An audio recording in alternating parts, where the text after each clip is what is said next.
Welcome back. The news in details. President Abdel Fattah al-Sisi is closely following up on electricity cuts for power saving in Egypt. President al-Sisi gave his directives for immediate measures to limit the power cut durations and for the cuts to be fairly applied.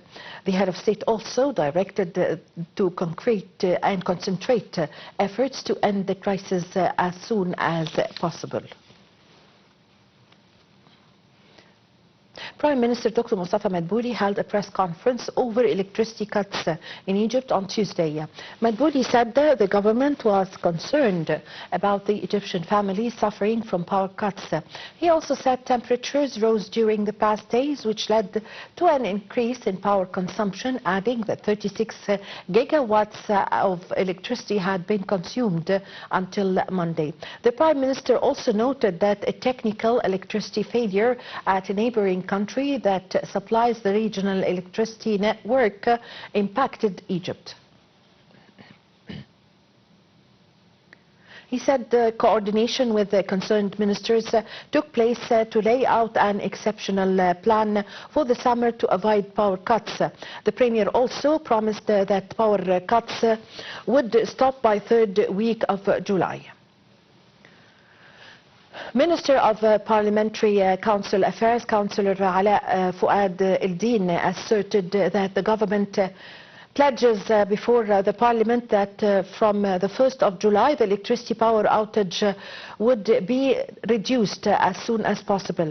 This came during a general session of the House of Representatives headed by Councillor Hanafi El-Gibali on Tuesday.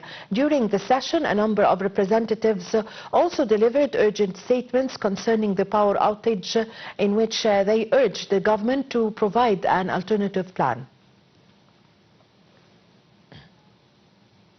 Foreign Minister Sameh Shoukry received a phone call from UN Senior Humanitarian and Reconstruction Coordinator for Gaza, Sidrid Kag, on Tuesday during the telephone conversation. The two officials discussed the need to increase humanitarian aid flow to Gaza in light of the obstacles the Israeli occupation forces places on the entry of the aid to the strip.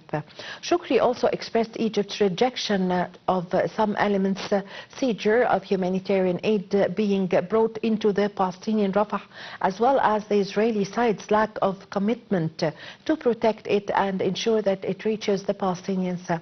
The call also tackled the current situation of Rafah crossing after the Israeli occupation forces damaged the Palestinian side of the border crossing.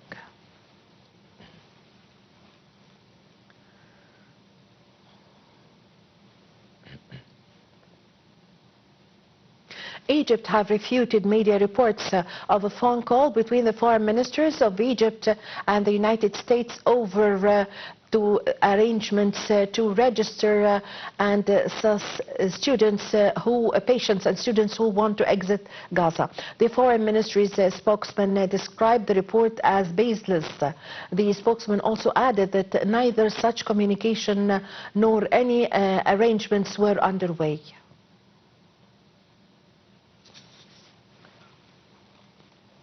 The Health Ministry in Gaza said on Tuesday